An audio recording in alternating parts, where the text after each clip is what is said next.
Welcome to Straight Talk and Retirement, your no-hype source for financial advice and making informed choices about your retirement planning. Get on the phone to talk today at 314-931-5877 or text your question to 84126. The opinions voiced in this show are for general information only and are not intended to provide specific advice or recommendations for any individual. To determine which investments may be appropriate for you, consult with your attorney, accountant, and financial advisor or tax advisor prior to investing. Securities offered through LPL Financial, member FINRA SIPC. Investment advice offered through Private Advisor Group, a registered investment advisor. Private Advisor Group and JBL Financial Services, Inc. are separate entities from LPL Financial. Now, here are your retirement coaches, Jeff and Aaron Lapidus. Well, hello, St. Louis, and welcome to Straight Talk on Retirement. You're live and local, St. Louis's favorite financial call-in show. I'm Jeff Lapidus, the former president of JBL Financial Services. I am a 40-plus year veteran of the financial services area, a fee-based financial planner and wealth manager. And I'm joined by my incredibly capable crew. My oldest prodigal daughter, Aaron Lapidus, who is a certified financial planner, fee-based investment advisor, and president of our company. And my son-in-law, Rob Markham, her husband, who also is a fee-based financial planner and wealth manager, and our life insurance and fixed annuity sales specialist. Good morning. Good morning. We help our clients make smart choices about their money. The way we do that is by designing a game plan, a real game plan, a step-by-step strategy that has several goals in mind. First is to preserve, protect, and prudently grow the assets our clients have taken their entire lifetimes to accumulate. Second is to deliver a reliable source of income, one they can count on so they can do all the things they want to do in retirement. And third is cost-effectively addressing their health care needs, like helping individuals enroll in Medicare and choosing the right plan to couple with their Medicare coverage. And then when they're done enjoying their assets during their lifetime, we show them how to pass them on to the people they love, whether it's their spouses or children, grandchildren, churches, or charities, whoever it might be, without Uncle Sam or the tax courts taking a big bite out of their money. And as their wealth managers, Aaron, Rob, and I watch their money every single day to make sure they're staying on track. And that's why they call us the retirement coaches. Again, good morning. Good morning. Thanks, everybody, so much for tuning in to our 2-hour show this morning. We have a lot of fun things on our mind. What's more important is what's on yours. Our phone lines are open. We'd love to hear from you. 314-931-5877 or 84126 from the popular KTRS text line. And there are lots of ways to keep in touch with us during the week, but I do want to remind everybody that all of our clients are folks like you. There are listeners. They're 55 and older. They would like to retire, or they're already retired. And as Aaron mentioned, we create a game plan for them, a real strategy, so they can do all the things they'd like to do during retirement and hopefully have a fun and financially free one. Financially free one? Yeah, financially free. I like that. Worry-free. Well, there are many ways that you can keep in contact with us throughout the week. Just log on to our website, jblfinancial.com. In the upper right-hand corner, you can click on the Contact Us button. You can send us an email that requests a coaching session, financial, Medicare, or both. You can ask a question. If that's easier for you during the show, you'd like to ask a question, we'll try to get to it live on the air, or we'll get back to you within about 24 hours.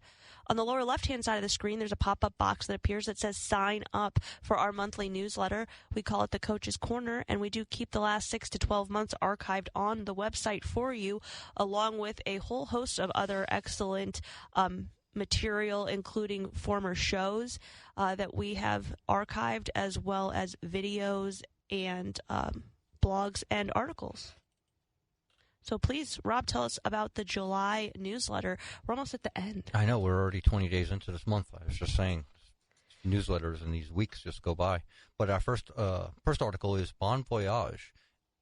Post-pandemic travel has just about returned to their pre-COVID levels. U.S. citizens took 98 million trips in 2023 compared to 99 in 2019, right before the pandemic. You got a nice little infographic here showing where most people's travels are taking them.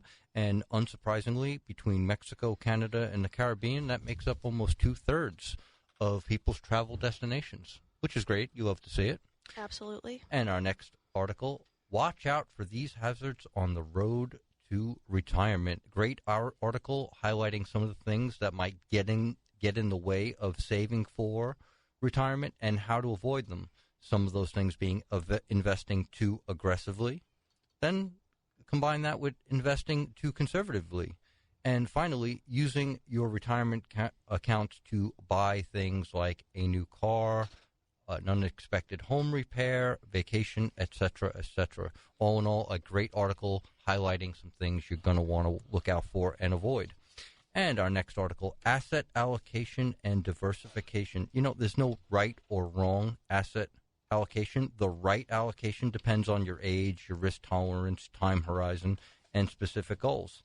Having said that, this is an informative article that will help you understand the principles of establishing balance, adding diversification, and staying on target by monitoring the portfolio and changing when necessary. And our last article, a little bit of a downer, but certainly one we have to talk about. After the loss of a loved one, watch out for scammers. We've talked a lot on the show about what to do when a loved one dies, from collecting what papers to gather, getting extra death certificates, starting a notebook to write everything down. Well, we can add one more thing to that list, and that is watching out for scammers. Scammers will be on the lookout for details that they can exploit, whether from obituaries, funeral homes, or social media websites. Avoid putting too much info into an obituary. Be wary of people trying to collect debts from a deceased loved one, and so on and so forth. This is a great article that you want to keep top of mind when someone passes, because that's when, unfortunately, the scammers come out of the woodwork. Rob, I was going to say what I really liked about this article was there were several really good bullet-pointed things to do. One of them that I was looking at, again, was about credit cards. You know, going to the credit bureaus and asking them to put a deceased alert on that person's credit report so that people couldn't access that. Absolutely. I think that was a smart one. I mean, obviously, you've got to do things like, you know, report a death to the Social Security Administration. You do it to the Internal Revenue Service in terms of filing a final return. But making sure you're notifying all those folks that you need to. And frankly, the first person you should notify is your financial advisor. They're going to be the ones, and we know that we deal with these all the time, which is we're the ones that are typically looked at to help our clients pull all that financial information together, and obviously help you then have your wishes fulfilled. Absolutely. You know, when a loved one passes, it's a very stressful time because of the circumstances of the passing. One thing you don't want to have to do is scramble for this, that, and the other thing. To have all those important papers warehoused at our office is certainly helpful in this regard, because it's, you know, you've got a million things on your mind.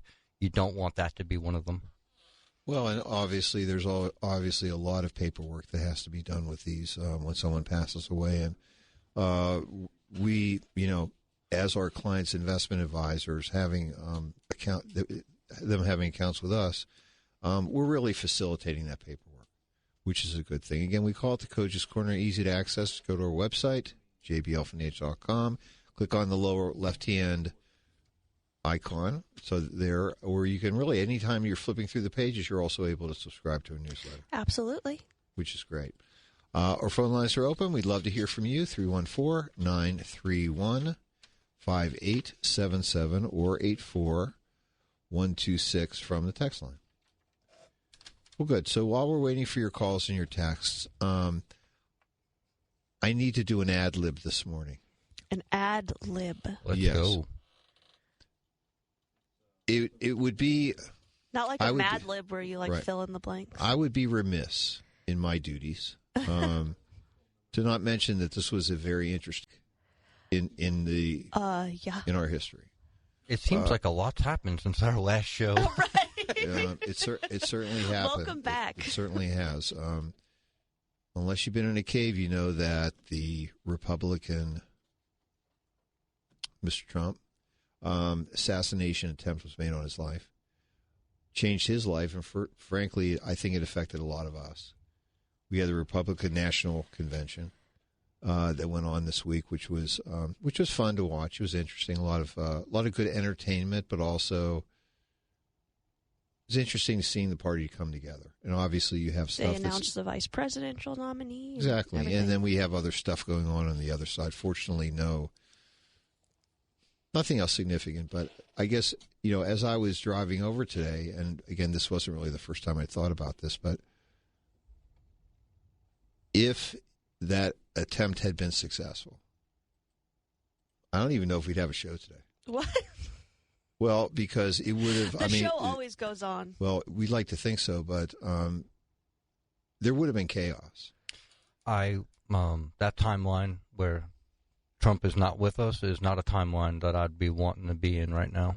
No, especially can't even imagine how the financial markets might have been affected. So. Right. So fortunately, it didn't happen, but things happen in life, and you can't really plan for those type of things, and that's why having a game plan is so important. So this kind of leads us into, I think, our first nice topic of discussion today, which is what are things that we've learned today as coaches? And certainly what I've learned over the last 20-plus years is that everyone's retirement is different. It's unique. And it's also special. People are in different situations. Some are married, first marriages, second marriages, single, divorced, widowed, widowered. And you need to be ready. I also think it's important that as you're approaching retirement, and I find that this is really even more substantial for men than women, is it's not just about not working anymore. It's about having a vision of what you would like your retirement to look like, who you're going to be with, what you're going to be doing with them. Essentially, you want to have a dream of what the next chapter of your life looks like. And I say that this can be more important for men than women because I've found over the last 10 plus years that I've been working with you that men tie more of their self-worth as well as a lot of their social circle to their employment, whereas women tend to have a broader social circle outside of just what they're doing for a living. They also tend to accumulate more hobbies or ways to fill their time where the transition to retirement can be a little bit easier, whereas for men it really does become a situation where we see a lot of people going back to work. Yes. And that could be because they weren't totally prepared to fill the 40 hours a week. That's a lot of time when you really think about it. Well, and, I've discussed this in the past, but, one thing that I typically attempt to recommend to folks whose, nose is to the grindstone all the time in terms of work is to really consider taking an extended type of a vacation or staycation. Right, like use 2 weeks of your vacation at one time instead of just 1 week. Or longer, right. Like a mock run of what your vacation could be like, sneak preview. Everybody loves week one, and you're like almost a little disappointed by Sunday when it's time to go back on Monday because you're just getting into the relaxing feelings.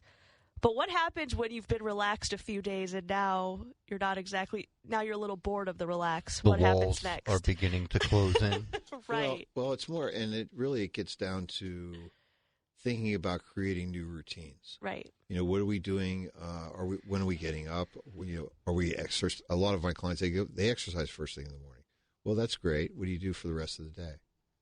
Where will you do it? Who will you be with, et cetera, those type of things. So having an opportunity to take the time to do that, I have found either drives people further to say, hey, I'm making a good decision here, or it's like, not quite ready I yet. don't think so, and that's okay. One thing we've also found, and I think maybe this is sort of number one, is that planning for retirement is fun. It's not frightful. It's not about avoiding every mistake. It's about taking advantage of the opportunities that you have available to you, which is kind of fun. And I think that there's a lot to be said for hindsight is 20/20, but the goal is to make the best decisions in the moment with the information that you have. And sure, things could have, knowing later or knowing the future would always be great, but we can't do that. So setting yourself up for success every day really does lead to the best outcomes. Focusing on making the right decisions as opposed to, avoiding pitfalls is certainly where I think your mindset needs to be. Sure. And, thirdly, I guess, you are where you are in your life financially. And, our job, our goal is to help you get to where you want to go. Sounds pretty simple, but frankly, it can be a fun it can be fun, and I think we need to also start with, what are the realistic expectations that we have about our retirement? For most of our clients, I have found is that they know they're going to be doing certain things. Maybe they don't have as much time to participate in. Maybe it's travel, maybe spending more time with family, etc. But their lifestyle that they've created from a cash flow point of view is their lifestyle. And folks want to make sure that, at least most of our clients want to make sure that they have as much cash flow after they retire as when they did before. And that really can help them ensure that they're able to live the same lifestyle the day after they retire as the day before. And again, from a planning paradigm point of view, we're not focusing on income, gross income. We're focusing, especially when we're talking about your current paycheck, on how much you're actually spending. How much of that net paycheck are you taking home or are you consuming? That really becomes the basis of our analysis. And we find that when we fund to 100% of our clients' after-tax income, it's all good. And that really it's interesting because prior to the last few years, we really didn't have to necessarily worry about inflation. We hadn't been through an inflationary period until this began a few years ago. And I think it really does hold true that if you have a plan, things do happen, but you're able to stay on course. We haven't had many situations where our clients are coming back specifically saying we need more income because of inflation over the last several years. Yes, and I think we've talked about that at length over the time because we're finding that people are making switches, right? Right, conscious or subconscious. You're making replacements, changes. Exactly. And so, as Aaron was really alluding to, is that there really are a series of interlocking decisions that have to be made. And again, you can't do any of these, in a vacuum. They really are all together, which is, when and how do I claim my Social Security? How do I transition, and when's the right time to transition from my company healthcare plan to Medicare? It also might be, if you're a person that participates with a large company, a pension election. Right. Do I take a lump sum if it's available to me, or do I continue the new payout that we have? And then certainly we have other topics that we have to deal with, right, Rob? Absolutely, from income tax planning, long-term care planning, estate planning. And really, the reason all these decisions locked together is, for example, if we're talking about Social Security claiming strategies, well, making the decision for one person, if you're married, it really impacts both spouses. One, for income when you're both alive, but what happens when one spouse passes away? Usually we don't see spouses passing away at the exact same time. So not only do we have to plan for, a joyful retirement with a couple while they're together, we also have to bring long-term care in. What happens if someone becomes ill and needs care? And then what happens if someone when someone predeceases the other? Are we still able to maintain that lifestyle? Although we're making these decisions probably 20, 30 years in advance, they all have an impact on your retirement, not just today, but for tomorrow too. Right, and we also know that the tax code can be fluid.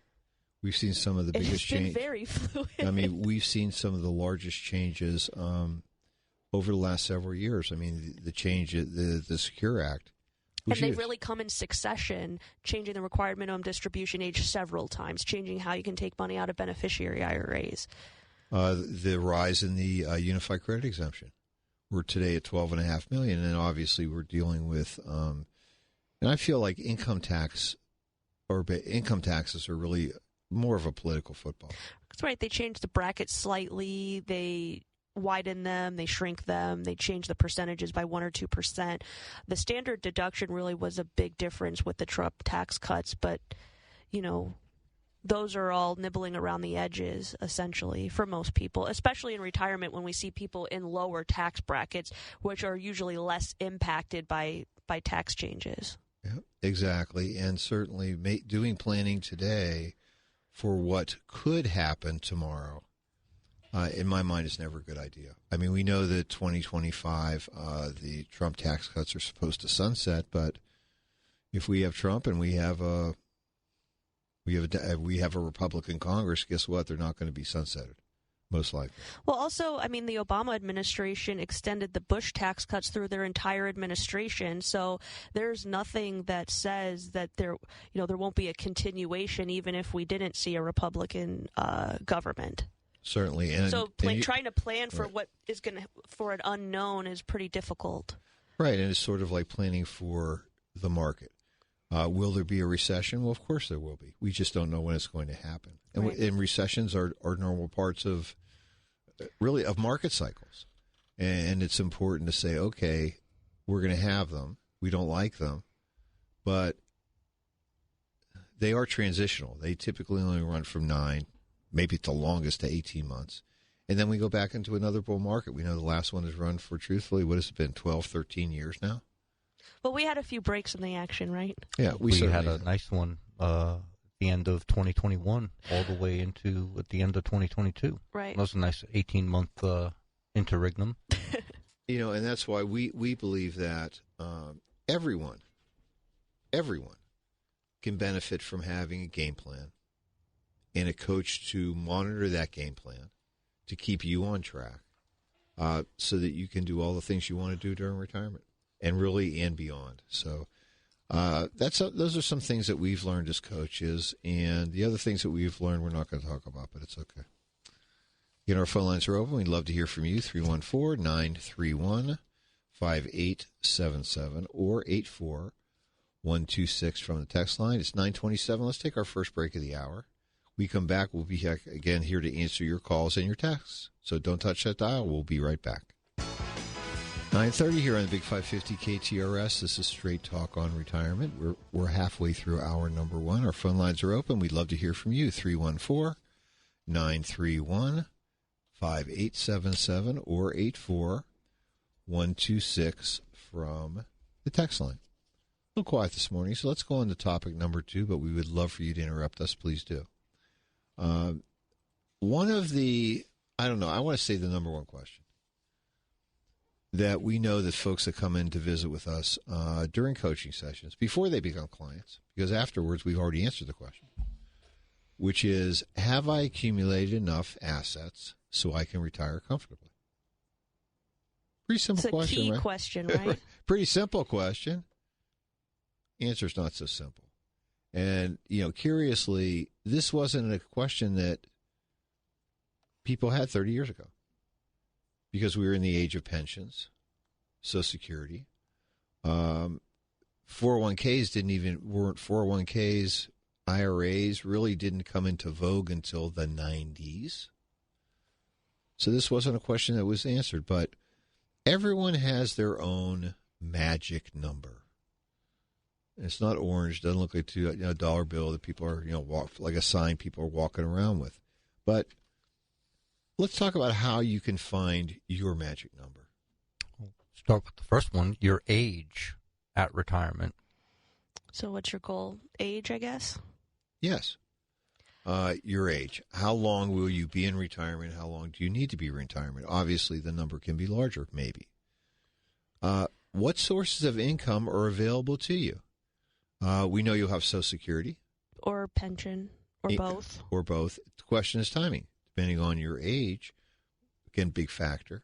When will you actually be eligible for pensions? With most cases with pensions, you typically have to be 55, but for them to turn on, some actually have 65. Age 65 is the beginning point. Social Security, we know that you can elect this 62, but your SOL before then. And we have and we know that taking your Social Security before normal retirement age, which today is 67, you're taking a discount. What is the cost to maintain the lifestyle that you have? And frankly, the one that you want. Key question. Also, is the lifestyle that you have the one that you want?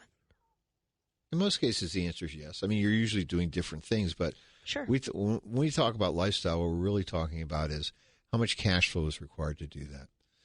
Right. This doesn't necessarily. It's lifestyle. When sometimes people refer to lifestyle expenses, they think of entertainment, food, fun, but really we can kind of lump that all together with what does it take to run the house, essentially keep the lights on, pay the mortgage. Sure. How much money does it take to make your life work? Right. Living lifestyle and fun money, as we like to say.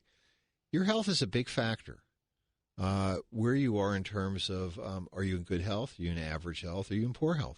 Well, it's going to have your health, and also if you're married, your spouse's health.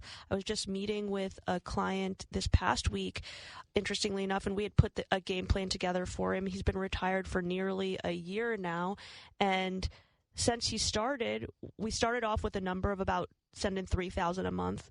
A couple months in, he said, "Aaron, let's cut that back to $2,500 a month," and then by the time we met yesterday, he's like, let's just cut it back to $1,000 a month. And I was like, what are you guys doing, eating cat food over there? This is a lot less than we planned. And he said, my Social Security came in a little higher than I planned, so that accounted for a little bit of it, maybe that first reduction that I talked about. But then secondly, unfortunately, his spouse is not doing so well. She's in pretty poor health, and they can't do the things that they were doing before, and they can't do the things that he had planned to do. So really, that had a huge lifestyle expenses have come down. That had a huge impact on how much he needs every month. And curiously, we saw this same type of a scenario during COVID, where people were afraid to go out, where we know that. And again, travel certainly was restricted. It's just now getting back to pre-COVID levels. Exactly. So folks weren't spending the money that they had available to them. And interesting, we didn't cut our clients. They didn't even request us to make cutbacks during COVID.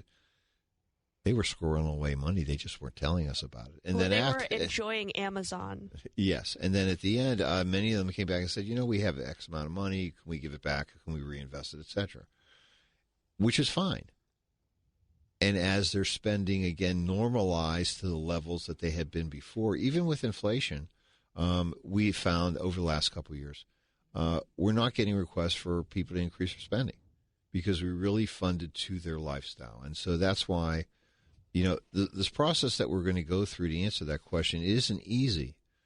But again, the key element is understanding what your spending is each month. And most of our clients, they're able to answer that question one of two ways, right, babe? When we're sitting in coaching sessions. We'll say to them, okay, what is your net pay? Right. How much of that net pay are you consuming? Are you actually saving any money each month? Is there anything left over at the end?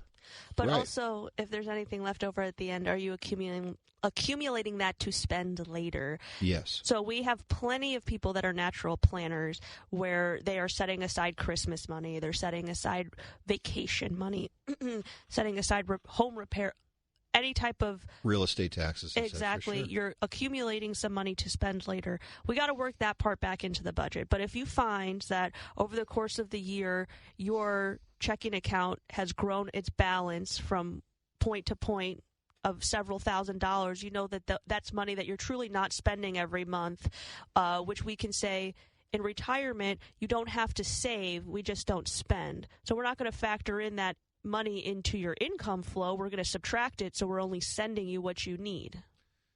Yes, and that really is logical. The other thing is we also do have, and we love them, the spreadsheeters, where what they'll do is people will take complete itemization, right, of their expenses over a 12-month period, and sometimes they'll normalize them, but then we'll really see how much are they're actually seeing how much are we spending. I think that can be a good exercise in a couple of ways.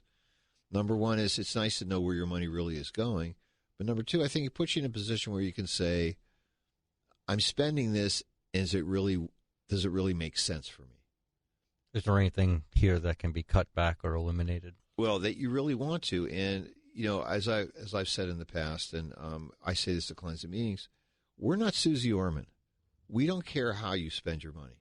That's really up to you to make that decision. Our job is to make sure that the cash flow is there for you so that you can continue to do things that you're doing. So doing a little self-assessment about, hey, am I eating out too much? Or am I, do I really need this much of cable? I mean, whatever it might be. Well, these are personal choices. Exactly. And again, we're enablers. So we don't care what choices you're making. We just want to make sure that we're funding for them. A self-imposed audit can really pay dividends because you may uncover that, like Jeff said, you're paying for 4 streaming services that you've hardly watched, or maybe you're carrying too much insurance on a car that's, 10, 12 years old. I mean, could be plenty of places in there where perhaps maybe you're like, wow, I hadn't thought about that in a while. I've just been, on cruise control paying these bills, but, a self-imposed audit on your finances could go a long way. Certainly. And so, again, the first thing is let's have a good grasp on what we're spending. The second thing is that we know you're going to have to make decisions on when to turn on certain faucets, as I like to refer to them, cash flows.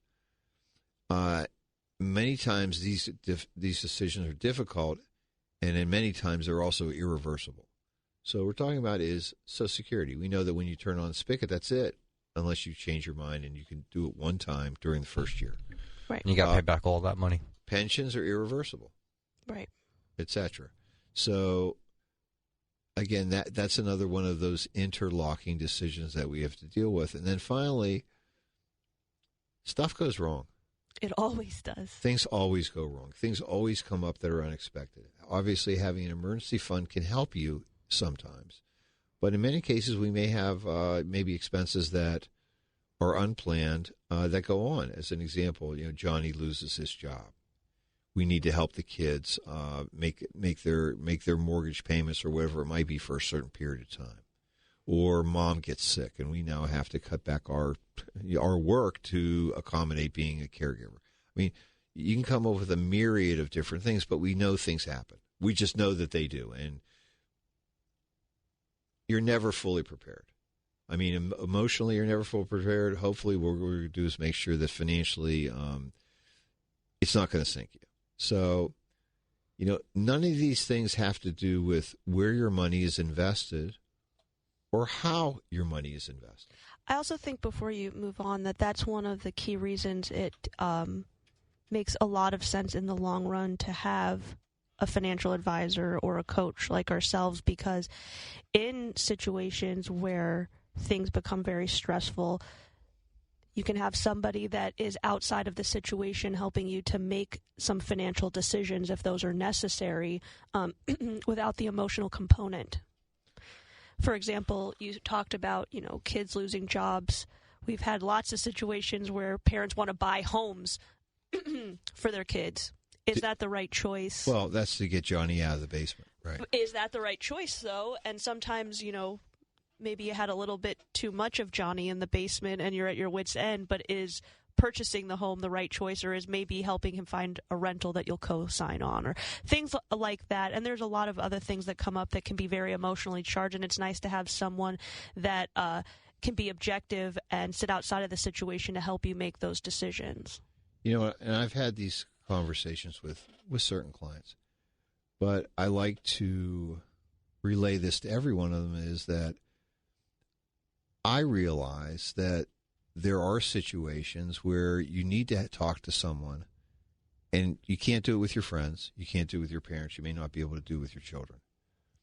We should be able to be that sounding board for them, not to help steer them in the right direction, but basically what we're doing is, and sometimes providing confirmation, sometimes playing devil's advocate because they need that. Or just providing some clarity or another alternative to get them to the same place. Exactly. Things they haven't thought of. Exactly. But, I mean, that's really number 3. Things happen. So understanding your spending, trying to make good decisions in the moment, and being prepared for emergencies, that's really part of the process. And again, as we were talking about here, none of this really has to do with how your money's invested. The algebra, as I like to say, has to come first. So have I accumulated enough money? Well, we think, let's share what the magic, the secret. The secret formula. The secret that one that we out. talk about every week. The one that we have found that works for us, and frankly, if you come in to visit with us, you'll find that we're going to figure out your algebra problem, right? So Right. Let's talk about John and Sally for a moment. John and Sally, they need $7,000 per month to maintain their lifestyle. Their current sources will be $4,500 per month through Social Security.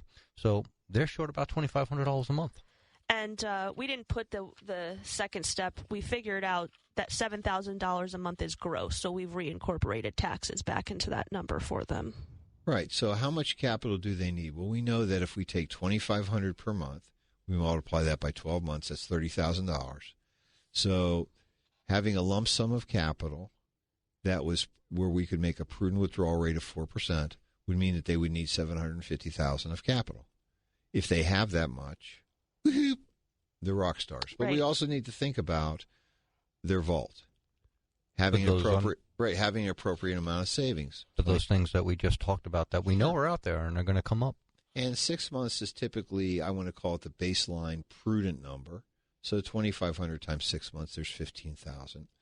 We also need to identify what I like to call capital consumption events, things that are going to happen within the next 12 to 24 months. And this is an ongoing project. We Right. obviously want to do that at the outset, especially a lot of people have very short-term goals when they get to retirement. They're going to do a bunch of things at once. We're getting a new car. We're renovating the house. We're doing a bunch of things that we had put off before And we're going on vacation. Right. So we want to plan that, but then working with your advisor as an ongoing exercise to say every year we have some certain expenses that are coming up is important too.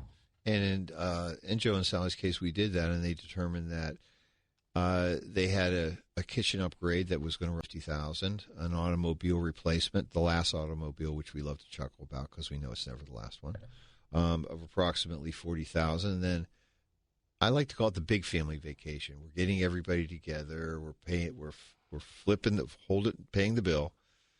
$12,000. So between all of those, their total capital needed was $875,000. Now, we haven't talked about their asset base, but if they have more than $875,000, rock stars. Woohoo!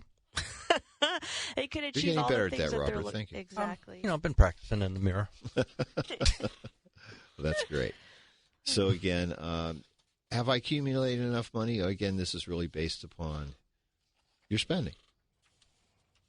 Right, as opposed to working the equation from how much am I earning every month, can I meet that? It's more how much am I spending, work the equation from the other direction, how much am I spending every month? And I think that'll make things not only a little bit easier to quantify, but it will clarify your goals. As obviously more is always better. However, if you have a specific number in mind that you've come to using our magic formula, then you'll be able to tell, hey, how close am I to my goal versus just continuing to pile on and not exactly sure where you are. And there are many decisions that you may want to make, have to make. We're not going to go into detail here, but one of the big ones is, I would say probably on average, 75% of our clients have already paid off their primary mortgage. But for those that haven't, the question is, do we do so? Do we do so now? Do we do it more quickly? We're going to measure how does that impact your game plan from a capital point of view, but also from a cash flow point of view. Because there's definitely situations where you can support the mortgage in retirement, so then it becomes a decision on, sometimes it's feeling, do I want to pay it off because it'll make me feel better? Or then sometimes we have situations where it's important to pay it off in order to make the retirement work. Again, every situation is different. Everybody's number is unique, which is great to do. I think we should take our second break of the hour, and we have a couple of text questions on deck when we get back. Woo-hoo. So don't touch that dial. We'll be right back with more Straight Talk on Retirement after these messages. Well, it's 9:50 here on the Big 550 KTRS Talk Radio St. Louis. I'm Jeff Lapidus, the retirement coach.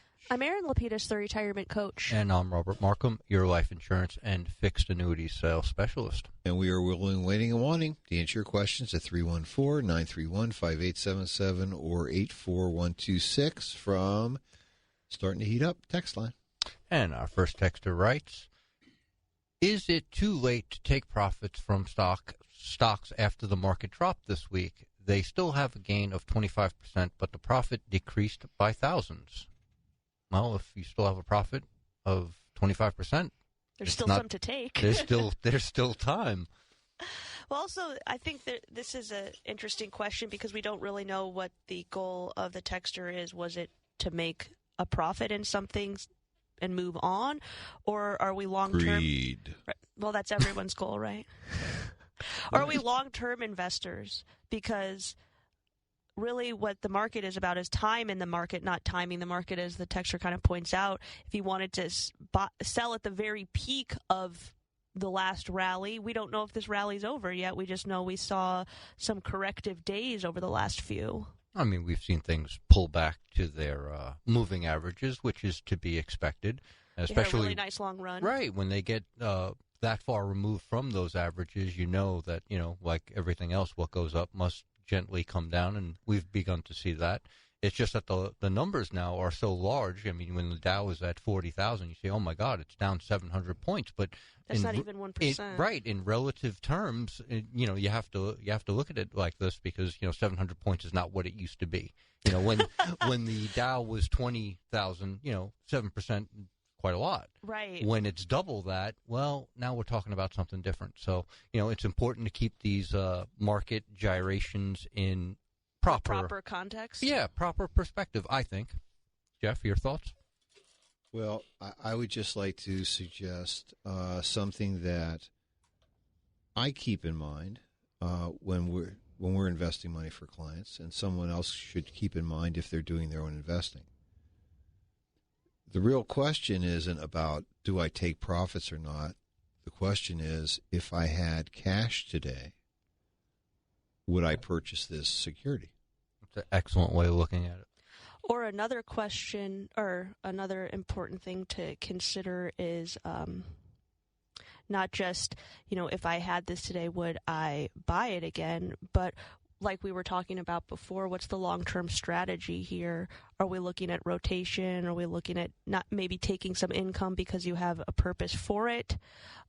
Is it part of an overall rebalancing of your portfolio? Is just one segment of the portfolio gotten way out in front of the parade and you just want to reallocate? I mean, you guys are so sophisticated. So sophisticated. All I was thinking is, if you're looking at taking profits, what are you going to do with them? You're complaining nobody's listening. Really? People come with questions. Well, I mean, really, you can't complain about taking profits. You can always lament about waiting and taking less profits, possibly, or more profits. So there's nothing wrong with taking profits. That's a way of dollar cost averaging. The biggest issue that most investors have is, especially if they're involved in individual securities, is I'm in this security, it's doing well. Where do I go?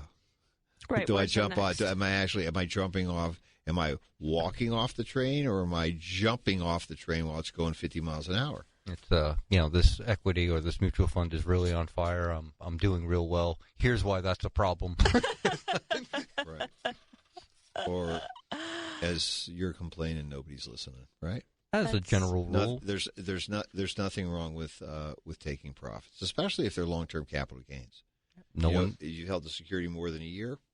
Why not take some profits and diversify your portfolio? No one ever went broke taking profits. Amen.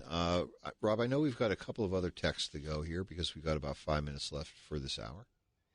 Absolutely. And our next texter writes, I have worked for a large company for 30 years and I feel like it's time to retire. I am considering rolling over my 401k to an IRA. I'm 56 years old and I'd like to start taking distributions right away. How can I do this? Well, I would say let's take a pause.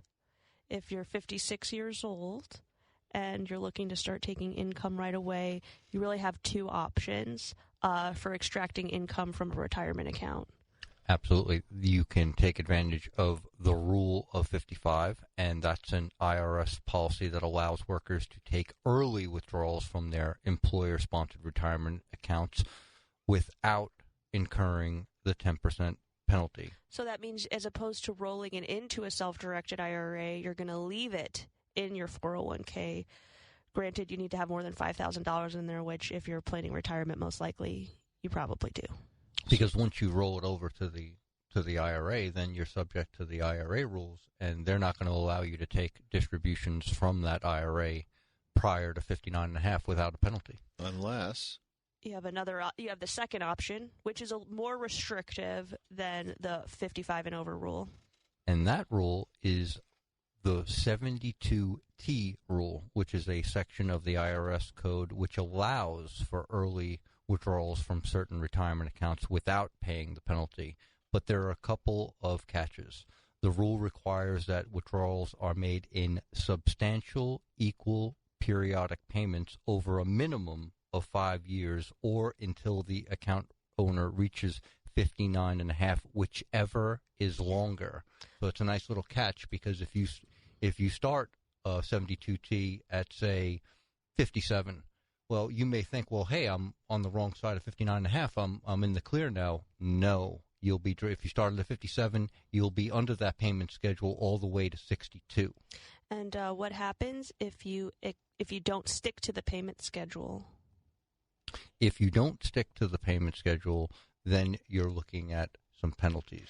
Right, you're going to have to pay that 10% penalty for every year that you took money from the account, even if in that 1 year you didn't make a mistake with your distribution. Now, if you are considering a 72T distribution, there are a few things. There are 3 different IRS tables that are available to you to make this election. You're allowed to change it one time throughout your 5 years or till you're 59.5, whichever is greater.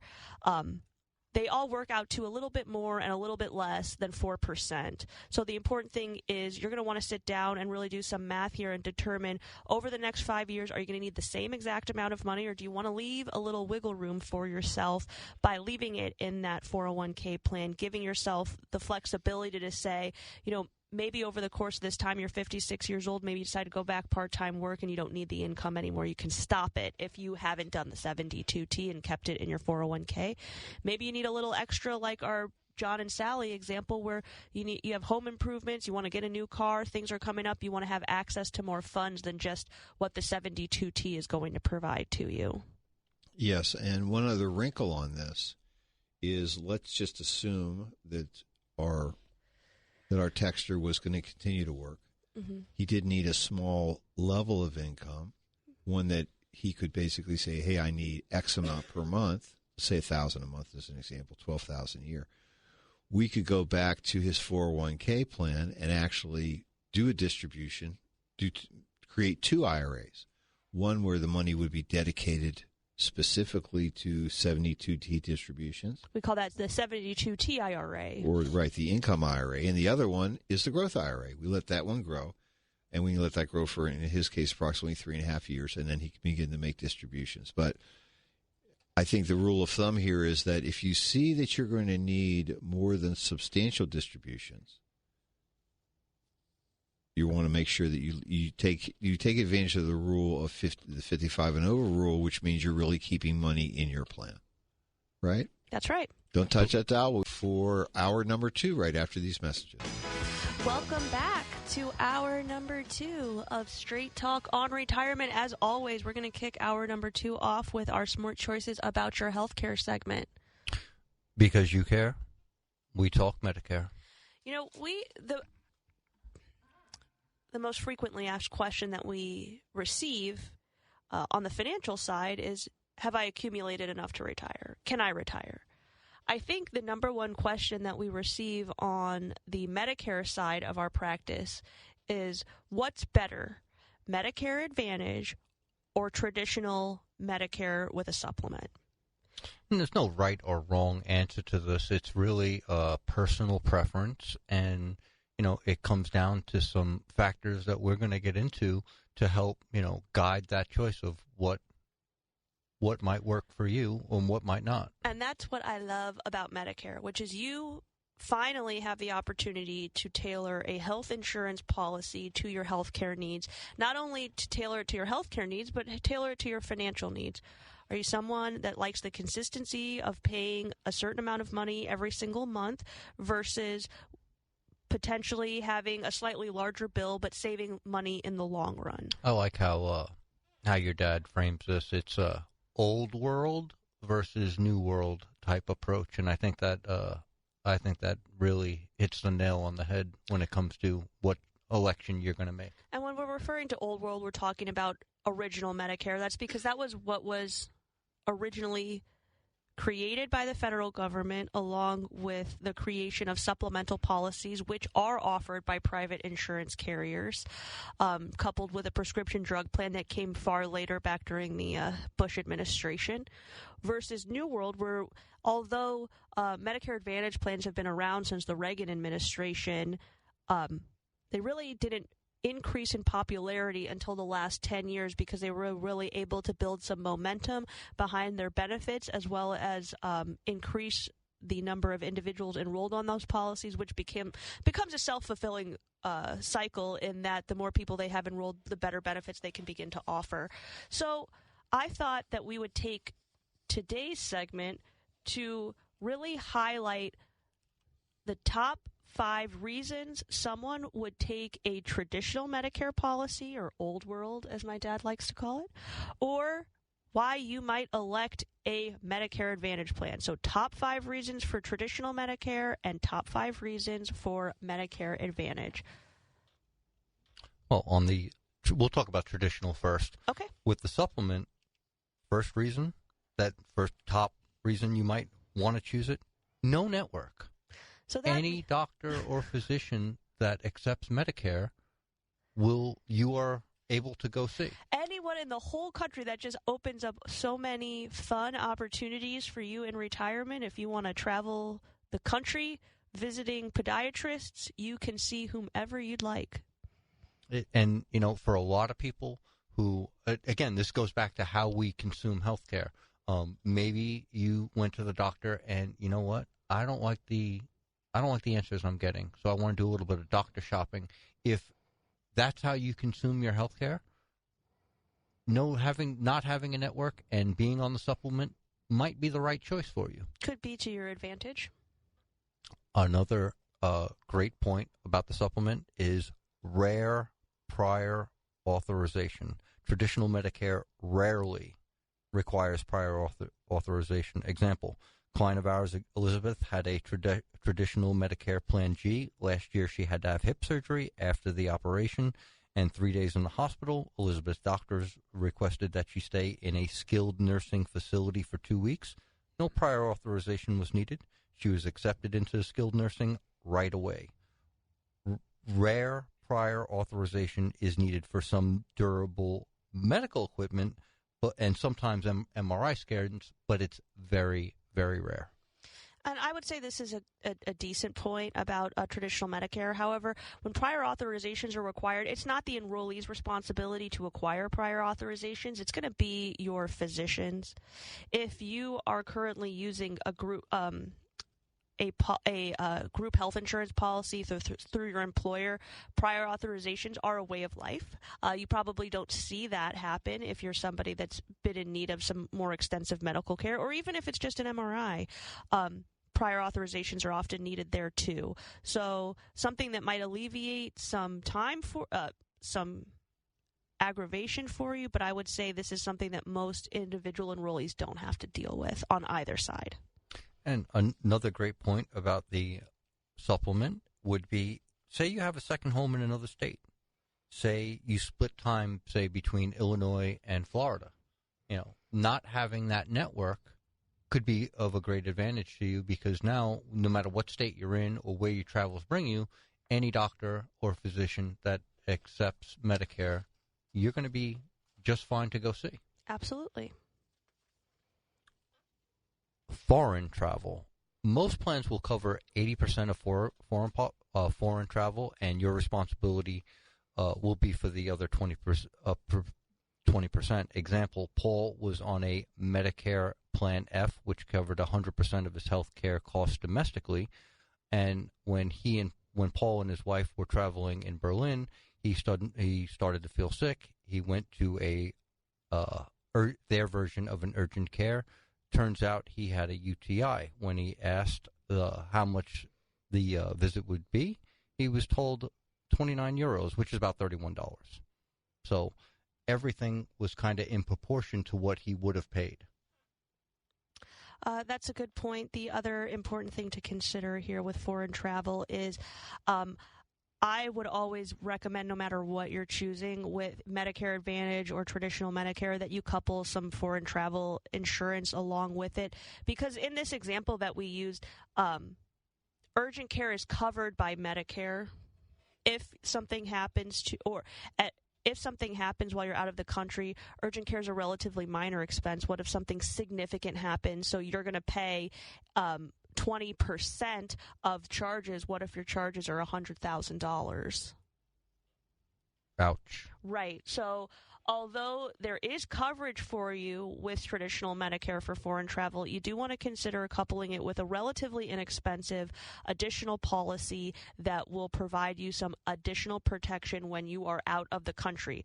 If you're traveling domestically, you're not going to have that issue, because you're going to be considered in-network if you're in a Medicare Advantage plan, or you're going to be or you're going to be able to access a doctor that takes Medicare, so you won't have to worry about that on the traditional Medicare side. And, the last great reason that someone may want to choose a supplement plan is high health usage. You're seeing a lot of doctors, you got a lot of things going on, and you prefer to pay it. You prefer not to have any bills associated with it, because you're seeing you have a bill, right? You got your premium. Of course, you have your premium, but you're paying that that's the only bill you have. Sure. So, as you're paying that premium, you have peace of mind that no matter what kind of month or what kind of year you're going to have, that you've already prepaid this and you're not going to be stuck with any bills that were unforeseen or unplanned. Absolutely. Let's talk a little bit about the Medicare Advantage side of things. What are the top 5 reasons you might consider taking a Medicare Advantage plan? Well, the number one reason in my mind is cost savings. Okay. And it's almost like the reverse of what we just discussed with the high health usage. Say you don't use it all that much. Say, I go in for my yearly physicals. I may go to an urgent care if I catch the flu, but that's pretty much the extent of it. You're probably not going to want the supplement, because the supplement is going to be a premium-based solution to whereas Medicare Advantage, most of these plans don't have a premium. Also, if you take a look at, let's do a quick comparison here. If we're looking at an individual turning 65 in St. Louis, a Plan G is going to cost about $190 a month, which is about $2,300 a year. I believe let's take a look at some of the maximum out of pockets that are currently available with the Medicare Advantage plans. The lowest one this year is $400. So, it may be to where you're on a Medicare Advantage plan, and as Aaron likes to say, it's the worst year of your life. You've had more problems in the math book this year, totally unforeseen, unplanned, and, you hit your max out of pocket.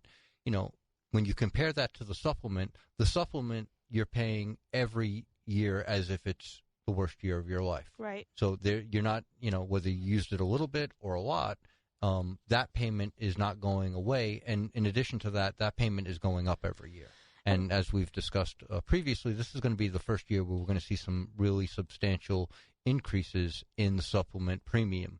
And thank you for pointing that out, because I was going to mention that we could really see the Medicare market turned on its head, because if you know that aging into Medicare at 65, your monthly premium is going to be $190, $200 a month, and potentially those Medicare Advantage plans are able to hold a lower maximum out of pocket, you're going to be paying the same amount. Right.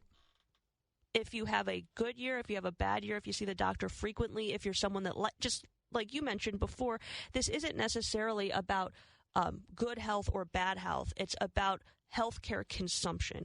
There are some people that have chronic illnesses that are managed with an annual visit to the rheumatologist, a couple of visits to their primary care doctor. There are other individuals that have chronic illnesses or chronic enjoyment of seeing physicians, and they're going to be consuming more care, which means there is the potential that a supplement might be the better option for you in the long run. However, as we see these supplemental prices rising year over year and potentially having one of the largest increases since their inception, you might see that math doesn't hold true as much anymore. Well, I mean, if you just saw, say, for nice round numbers, a 10% increase in your premium, year over year, in 5 years, 50% more. Right, and the benefits haven't changed since they were created. No, you're not getting 50% more benefit. Good, right? Exactly. So you're paying an elevated price for a benefit that's staying the same. So that's definitely something that I think a lot of people that haven't put eyes on a Medicare Advantage plan because these premium cost increases have been, I'm not going to say they've been in check, but they've been manageable. They've been 3 to 5%, exactly. which, for people that are used to paying for their health care through a supplement, they might be like, you know what, I don't care about the 5%, I'm going to pay it. But, when I start scaling that number up to maybe 15 or 20%, then it becomes like, whoa, what just happened? 5% on a $190 premium is $8. Yeah, well, we're talking That's about not even $10. lunch. Right. So sure, but maybe if I throw 20% on top of 200, now you're looking at what, $40? And maybe the first year 20% is manageable and like, hey, I've been on this for a while, I really hadn't seen any increases, so 20% isn't delightful, but I'll take it. But what does it look like for year over year? You're on that escalator, so you're there for 1 year. Okay, I can tolerate it. Temperature got hot, but this is fine. Don't boil the frog. Right. It's like that meme of the dog, and everything is burning around him. He's like, this is fine. So it's just one of those situations where you have to understand that these costs are going up. Mm-hmm. They're not going down, and you're on the escalator. Do you really want to be on the escalator? So our second point with Medicare Advantage, why someone might want it, it's an all-in-one plan. We don't have to piece together, and one part of the supplement we haven't really touched on that much is your Part D, your drugs. We have to, we haven't talked about those costs, but that's looming out there, and we have to factor that in as well. Right. So we're talking about with traditional Medicare, you're piecing everything together. You have Medicare A and B from the government. You have the supplement that covers the medical side of your Medicare coverage, and then you're throwing in a prescription drug plan to cover the prescription side. All three of those pieces together create a comprehensive policy for you. Medicare Advantage is a little different, right? All in one plan. It's going to be all inclusive. You may have an HMO plan where there is a network. You may have a PPO network. But also gives you out-of-network access. Exactly. You're going to have, in many cases, you're going to have your drugs included into that. Almost every plan in Missouri and Illinois offers what's called Medicare Advantage prescription drug plan, which means you're getting the medical and the prescription tied together. They often call these Medicare replacement. However, it's not actually replacing Medicare. What it's doing is replacing Medicare as the payer. So a lot of this language that's generated around, just like any other, I say this often, health insurance language is all written in English. It just doesn't always mean what the words traditionally mean in English. So when we're talking about Medicare replacement, you are not losing your Medicare benefits by electing Medicare Advantage. What you're doing is altering the paying system. So when you have a supplement and you have a claim, the the provider sends your claim to Medicare. Medicare pays. Then they send it to the insurance company. They review it. Medicare pays a certain amount. The insurance company comes in and picks up the portion based on the plan that you have. Your Medicare Advantage plan is going to look a lot like what you had at work, only I call it what you had at work plus. Exactly. Meaning you may or may not have a network. When you were working, you had to, you had to slum it with whatever plan that you didn't get to choose, most likely, or you got a few options. Exactly. And whatever those options were, once you were kind of like segued into that cul-de-sac, that's where you were.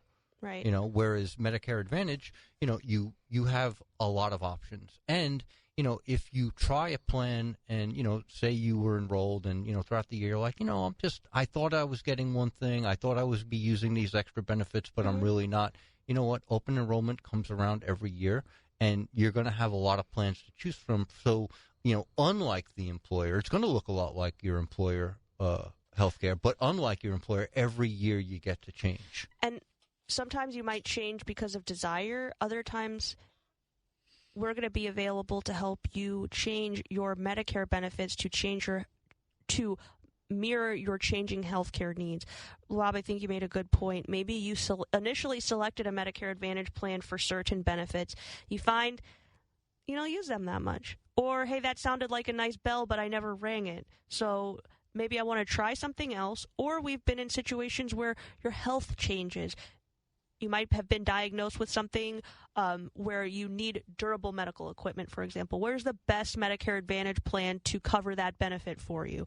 Or if you are someone in need of, let's say that you are a cancer survivor and you are still undergoing annual or, every 2 to 5 year screenings, maybe you want to pick the plan that has the least expensive scans because that's the only thing that you're really doing. You're in remission. You're seeing your primary a couple times a year, but you got to go have the CT or the MRI or whatever the case is as a checkup, and you want to limit those costs for yourself. So there's a lot of options. Being able to sit down with a professional like Frank or like Rob in our office to help you make these decisions is going to really work to your advantage over the long run, because we can talk dollars and cents in terms of what you would pay in premium with a supplement versus, not having to pay that premium and what your maximum out of pocket is with Medicare Advantage.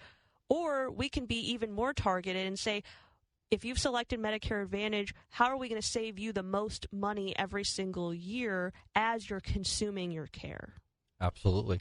And, one of the other great reasons someone might want to choose a Medicare Advantage plan is the extra benefits, which are in some plans very robust. I mean, we've talked a little bit about some things being scaled back, i.e. the fitness allowance, but that wasn't the insurance company doing. That was Medicare coming in and saying, hey, look, you guys are giving away the store. You got to stop. Got to reel it back in, guys. And that's a great point. Like, new benefits often take time to materialize or really come into focus when we're dealing with government programs. Seems like Aetna might have jumped the gun a little bit on that fitness benefit, and Medicare said we got to, like you said, Rob, rein it in. But that was a benefit that was never offered before. But what are some of the mainstay benefits that Medicare Advantage plans offer that are very appealing to a lot of people in retirement? Dental, well, we'll start with the big three, as I call them: dental, vision, and hearing. I mean, just in those three alone, like thousands of dollars. Dental, forget about with the supplement. They're not going to cover. There is no dental. Right. There is no dental. You're again having to piece together that's another premium. Another piece of the puzzle that you're going to have to piece together. Vision, forget about it. A lot of these Advantage plans, they'll pay for 2 sets of glasses. They'll pay for contact lenses, an eye exam. Not saying that you guys are getting fitted for new glasses every year, but it'd be nice to get that covered. Why leave anything on the table? Absolutely. Gym allowances, fitness allowances, silver sneakers. I mean, there are a couple of supplements that do allow for silver sneakers, so I don't want to say that you are totally locked out of it. But with every Advantage plan, I've never seen one that didn't include the silver sneakers. Right, that's exactly. Right. And then, you start piling on some of these peripheral benefits, the fitness allowances that are, pretty robust. Got over-the-counter benefits. Oh, my goodness. We've talked about the over-the-counter. Right, that's where you can go to the pharmacy section of Walgreens, Walmart, CVS, depending upon your policy, and pick things out that aren't behind the counter and have them covered on a quarterly basis for you. The other... Copay cards. Copay cards to help you pay the copays that you're going to be responsible for. And if you think about it, the copay card is almost like a way to juke the stats on the maximum out of pocket. It's a maximum out of pocket reduction card you might consider it that way. Now, this one is a bell you don't want to ring very often. Right, because that means you're going there. You're having to use this card, like it's going out of style, which means that you're probably not having the best go of it. Right. But however, you go see a specialist or you need an MRI, you can use that card. You're unfortunately admitted to the hospital, you can use that card every quarter. It replenishes again for you if you're under one of the Aetna policies. So they have not only changed the benefits, they've improved the benefits over several years. And if we went back to our very first conversation of our very first hour this morning, we were talking about, what we've learned as coaches and what it takes to create and have and maintain a successful retirement, one of the things we talked about is what are you going to do and who you're going to do it with. Well, the insurance companies have now given you the opportunity to have a free gym membership at one of those participating Silver Sneakers, and it's not just one, it's multiple. You can join as many gyms as you want. You can join multiple gyms in the St. Louis, Illinois area, or you're on vacation, you can join a gym while you're on vacation if they accept Silver Sneakers. So really, maybe you're building in some pieces of your retirement at no extra cost to you. Oh, it's phenomenal. And, the one drawback to all of this, as far as I think you and I are concerned, is that we can't personally try out these plans. I would love to give you a first-person view of all these plans because they sound fun. They sound engaging. Wouldn't that be great if you could put the GoPro on while you were going into the doctor's office and it's like, oh, no copay? Great. No, it just, the Beatles wrote a song. They wrote a song? Paul McCartney sings it. What a drag it is getting old. Believe me, you don't want to go there. To wish our life. I feel like, they let me join AARP when I started working with United Healthcare, and I feel like they should have a program that allows agents the opportunity to test the plans out, because that really is, I feel like one of my only blind spots, and obviously Frank and Rob, you as well, haven't made it to 65 yet. We don't actually get to personally experience the policies, so we take a lot of time when we're chatting with clients to ask them, what's it like on the plan? Have you used it yet? What are some of the pitfalls we can point out to people? For example, we got some great feedback with Aetna this past year on the dental and on the fitness reimbursement. Using the online portal gets you the money the fastest. And it also seems to have the fewest errors in terms of submitting claims for those dental reimbursements and the fitness allowance reimbursements. So little tips and tricks are always helpful. Absolutely. And, another great benefit of these Advantage plans, and I think this one is the key one for me, it's the out-of-pocket maximums. You're not going to go broke on a Medicare Advantage plan because we already know it's the worst year of your life medically. We know what the maximum amount you're going to pay. Right. HMOs have a little bit less out-of-pocket costs than PPOs. On average, yes. I think I've seen between $2,300 and $2,800 for a HMO, your maximum out of pocket, and your PPOs are a little bit higher than that, running between $3,600 and $4,500 respectively. And so going into it before the ink is even dry on the application, if it's the worst year of your life, this is what it is. Absolutely. And the other nice thing is people have a lot of concern with this maximum out of pocket. If I use the policy, I'm automatically going to hit it. The really cool thing about Medicare Advantage plans is what almost everything is going to cost.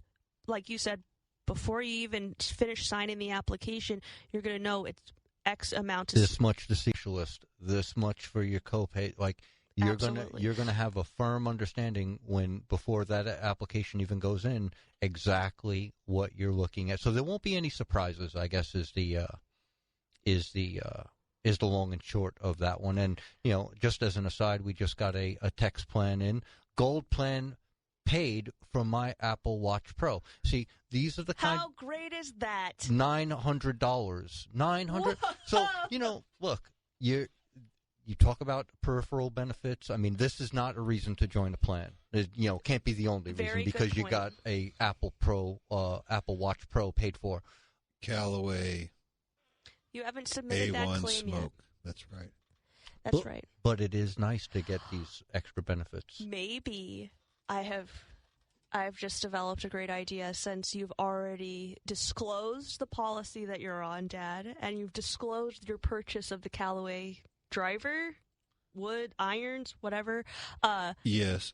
Maybe we'll do a little video of you and Frank submitting the claim to Aetna as Rob can't use the GoPro, but you can. We'll have, a little live action shot of you submitting on the computer. I got a real live picture of your dad just with the strap to his head, just walking around, doing the bit.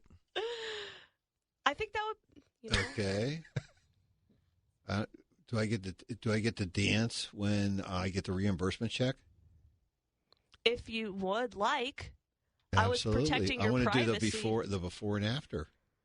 Anything for the clients, you know that. Well, are you going to post your golf scores before and after the new clubs? You know, I was really considering doing a video. A video of what? And of my game, because I'm thinking people will be looking at this and going, man, he has to be a really good advisor because he's a really bad golfer. You spend a lot more time in the office than on the course. Yes. That's fair. Yes. He's always practicing, though. I always see him working on his swing. Well, in between. The walls are kind of thin at the corporate headquarters, the international headquarters of JBL Financial. So there are times that you can hear just a faint ball dink against the wooden door of your office, Dad, and we know what you're doing in there. Working on the short game. You can always be thinking. You don't have to be at the computer. Thank you. Right. I appreciate that. Absolutely. Now, I think so we've hit there. You get cost savings with Medicare Advantage in a lot of different ways. All in one plan, extra benefits, out-of-pocket maximums that you know beforehand. And I think we kind of covered the last one, which is the low to medium health usage. All goes back to how you consume your health care. Absolutely. If you are a low-usage individual at this point in your life, or you just want to play the averages of, look, hey, on these Medicare Advantage plans, I saw the statistic that 1 out of every 7 years you'll hit your max out of pocket, and you just want to play the odds that, hey, this isn't going to be the year that happens for me. But also, we're going to think about your health over a 20-year period, over a 30-year period, because for some individuals, that's how long you're going to be on these Medicare Advantage, a supplemental policy. So if the average in Missouri and Illinois is that you're going to hit the max amount of pocket one time every 7 years, why are you giving the insurance company a maximum amount of pocket every single year? Because, like you mentioned, I say often, not every year is the worst year of your life. Also, not every year is the best year of your life.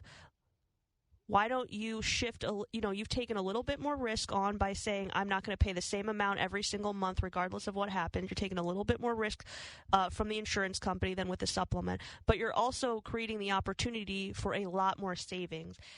6 years times 2,500, you're looking at like $15,000, and we're not even factoring in the extra benefits. Or the fact that the supplement is, you're on that right. So I'm not even building in any kind of year-over-year increases, and that's a substantial amount of money. Hey, we just deposited a $2,000 check from Aetna for my dental reimbursement. For those of you keeping score at home, that's almost $900 in extra benefits that people are texting in like, hey, I'm on this Advantage plan, I'm taking advantage of these benefits. Now, again, a $2,000 check from Aetna for dental reimbursement is not a reason to join the plan. The plan has to fit your health care needs. Sure, but goodness. Yeah, I mean, when you start to add up, these other benefits that you are just not going to get with the supplement, you're just not going to get the dental. Also, with the Aetna plan, with the $2,000 reimbursement check that our texter just received, I'm going to take a guess that they are on the Aetna Gold Advantage HMO. The maximum out of pocket on that policy is $2,400. So I certainly would never wish anything negative happened to any of our listeners, but if our texture had the worst year of their life, they hit the maximum out of pocket, really the only thing that came out of their pocket was $400. Aetna reimbursed them for $2,000 of dental without any premium having to be paid. The supplements don't offer that dental without a premium, without adding another policy on top of that. So, like Dad, as you always say, life is an algebra problem. This is another algebra problem that, has a lot of variables, but it can work out to your advantage. And our next texter writes, help us find some over-the-counter products to consider. I've got some for you. I can't brush my teeth enough. How about some Zicam? How about some Mucinex, either in pill or liquid form? Always great when you have bad little cough or some congestion. Advil. Liquid gels. Have you bought any over-the-counter items? Has Mom purchased any over-the-counter items? Tylenol PM. Oh. Yes. Help you get your Z's. We're working on what's it called? Claritin D. Allergy season is approaching, as it always is. And my personal favorite, NyQuil. NyQuil. I mean, I know this is terrible. You do that instead of gummies? That's good, Rob. Yeah. A shot of that and you're gone. NyQuil or like Dimetap, you sleep so sound you thought you might have been dead for a few minutes or something. Honey, you used to enjoy Dimetap. Oh God, I hated that. I've like PTSD from the flavor, like grape and cherry. We used to Horrible. give it to you before airplane rides. And, a lot of these... Give it to me now. I think United has a great app that you can literally terrorize the aisles of Walgreens and CVS walking around, just seeing like, oh, is this covered? Let me scan it real quick. Which, so like I said, there's a lot to unpack with these Medicare Advantage plans. And the great thing is they change every year. They adjust things. They add some things, maybe take some things away. But that's fine, too, because, change is good. And that's another thing these plans are relatively nuanced. I was asking Dad because, Mom's on the United Healthcare plan and you're on the Aetna policy. There are some differences between the plans, especially with those over-the-counter benefits. United seems to be a little bit more robust in terms of what they're offering than Aetna. So if you're someone that really wants to, your main expense is these over-the-counter things, you use a lot of Claritin or whatever the case is, maybe you would consider saying, hey, maybe United's the better choice for me next year based on what those over-the-counter catalogs were looking like in the past. And in many cases... Not if they're doing golf club reimbursement. Forget it. And in many cases, the over-the-counter benefit is a quarterly benefit. Right. So, just about the time you're going through maybe the first box of whatever you bought, guess what? It's time to go down there and raid them again. Absolutely. I mean, my father had a drawer. He called it the commissary. He just opened it up, and it was just like, well, he's like, they give it to me for free. It's like, oh, see, that's what I call the closet at my parents' house, CVS. You just go in, you got options. So that pretty much wraps up our Medicare segment. I hope that this little compare and contrast has been illuminating for everyone out there, being that open enrollment is literally right around the corner. And, given the changes that are coming down the pike, you're definitely going to want to get on that schedule early, right, Erin? Absolutely, and you can do that by giving our office a call, 314-863-0008, or go onto our website, jblfinancial.com, click that Contact Us section, and send us an email and say, hey, I want a coaching session for Medicare, or I'd like an open enrollment appointment. Please get me on the calendar. And we are setting appointments for medical insurance reviews. You can give us a call, and our office manager, Kelly, will get you on the schedule for any day after October 1st when we're truly able to discuss the new plans for the upcoming year. And one of our texters writes, Aetna has removed the Kleenex section this year. Boo. Well, I can understand that. Kleenex never goes, and someone asks, give us some ideas for the over-the-counter. Pick things that don't expire. Yes. Load the boat, so to speak.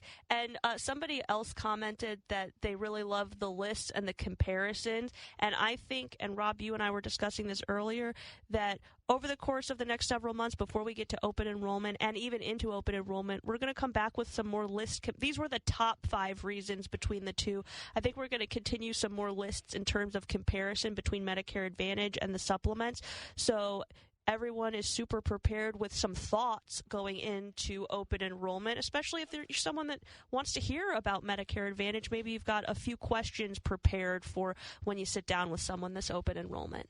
And, it really doesn't matter what's paramount to us is that we get you into the right plan that's right for you. Exactly. It literally makes no difference to us if you want a supplement or a Medicare Advantage plan. We just want you to be happy and be able to take full advantage of whatever plan that you pick. That's our main concern.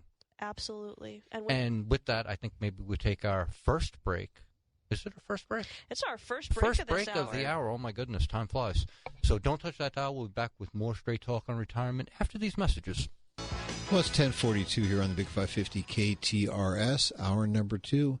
It's flying away, but our phone lines are open. So is the text line. We'd love to hear from you. 314-931-5877 or 84126 from the text line. We're getting a bunch of emails, etc., on 401k plans. People are moving stuff around. Aaron, I thought this was an interesting one. I have, and Rob, of course. I have 4 401k plans from previous employers. It's a lot. It's a lot of jumping around. A lot of paperwork. Right. Well, people do tend to move jobs more frequently than past. I don't resemble that remark, but I've heard that before. My current employer does not offer a 401k plan at this time. I don't plan to retire for another 6 years. What do you think I should do with my existing 401k plans? This is kind of interesting because generally we would say that one of the options that you could consider would be to consolidate these into your new employer plan. If you had one, you can do a direct transfer. Exactly, a direct transfer from one custodian to another one. That's fine, but you're not in a participating plan. So all of these plans, prior employer plans, you might want to consider moving those into a self-directed IRA. So you can combine all four into one. Exactly, and something Rob and I were talking about earlier this morning was, let's say that this particular individual then, they're good at leaving employers. So let's say they left their employer and went to work with someone who offered a 401k. Right. They could do a direct transfer then from their IRA into that 401k, and we know that it's fully vested because it's their money. And the cool thing is that they could then have all their stuff consolidated together. But there is a rule for moving those IRA accounts, right? You can't make contributions to them. Actually, they waived that rule. They have? Yes, they have. They waived that rule. So what prevents somebody from just moving a 401k that they had, that they were just contributing to, into a new 401k when they start? Like, for example, if some of our clients, they have grandchildren that maybe they started traditional IRA accounts for, what would stop the grandchildren from moving those into 401ks once they were gainfully employed? Nothing.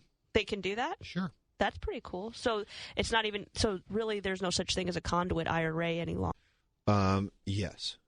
Very cool. I don't disagree with that. Did that change with the Secure Act? I believe so. So what's kind of neat here is, again, the catch rule here is that you can't couple or pull together all these plans to a dormant plan, a previous plan, but you can certainly do it to a new plan, or you could do it to a to an IRA. She could leave them there if she was happy with her choices. Absolutely. Or if you're happy with, if you have more than $5,000 in the 401k, that is. You can't though move. So, for example, what if she was only happy with one 401k? She can't move the other 401ks into, because she's already left the plan. So that would have been something she would have had to do which is something that we generally recommend. As you are leaving employers, you probably want your plan to trail you, meaning you've left one company. If you have access to another employer-sponsored plan, you probably want to do that transfer as part of your onboarding. Essentially, you start work, you make that transfer of your old 401k into the new one. And the reason that you would want to do that, maybe the primary one, is you're not paying an advisory fee. Because what happens is that we know that we can duplicate literally anything that you have in terms of mutual funds in your 401k plan to a self-directed IRA. But once you do that, again, we're your advisors if you're doing it with us, or if you have an advisor. If it's a fee-based plan, they're charging you a fee. Mm-hmm. If you do that through your 401ks, you don't have that fee. And in most especially cases, if you're not prepared for the full services that an investment advisor would provide to you. Well, and again, the only issue here also would be is how large the plan is. If you have more than 20 employees, in a plan that has more than 20 employees, most likely there isn't going to be a wrap fee on that plan. So it would make sense to, again, move those to other plans. But that was a good question. And it looks like we've got our first phone call of today. And good morning, Sal. Hi. How's it How going? you doing? Well, it's just Ducky. Ducky? Yeah. Absolutely Ducky. Anyway, my grandson is turning 26 this year. Oh, my God. He's going to be put off as tell your dad that. My grandson's 26. Oh, anyway. Sal, I thought we were friends. I thought we were family. I like Sal's wife. Anyway, he won't be able to be on his dad's insurance anymore, and I guess I'm going to have to try to get him some insurance, for his personal. Someone was telling me that if you waive the benefit for what do you call it? Mental health. Okay. At that age, there's a big discount in the insurance rate. If what? I've never heard of that, but Sal, something that you should know is that because your grandson has aged out of the plan, Or will, yeah. he has COBRA rights, which means that he could actually continue on that plan as an individual. I have to pay the full premium, but what happens is he can do that for 3 years. Got 36 months, yeah.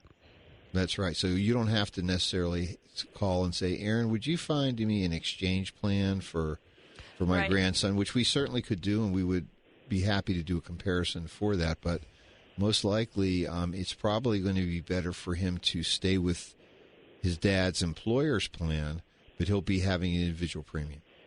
Yeah, that's a better idea because this way here I can get his dad to pay for it. Amen. Oh, it's even better. I like that.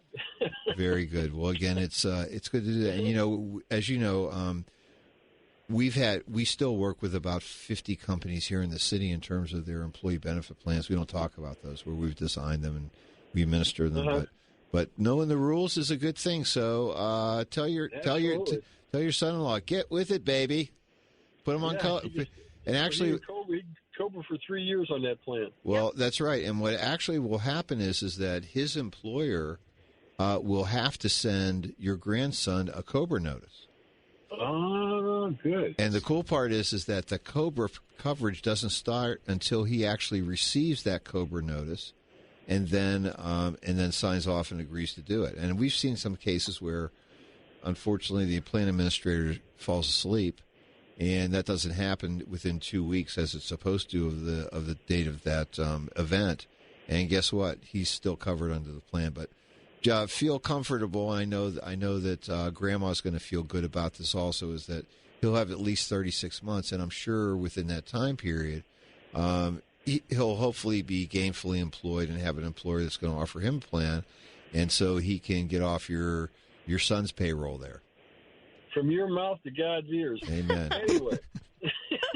Terrific question. We really do appreciate that, and hope you have a great day. Thanks for calling. All right. Well, thanks for the info. That'll help. Thanks. You're welcome. Talk to you soon. Bye-bye. Great phone call. Love Sal. Mother used to say that all the time. Well, it is curious because there's when originally, I don't know, this was during the Obama administration, when the age got moved up to 26. It used to be 24. It was like 25. I mean, it really wasn't much of a change. Most folks didn't realize, and they still don't, is that when that child is no longer eligible to be on the plan, that's a COBRA qualifying event.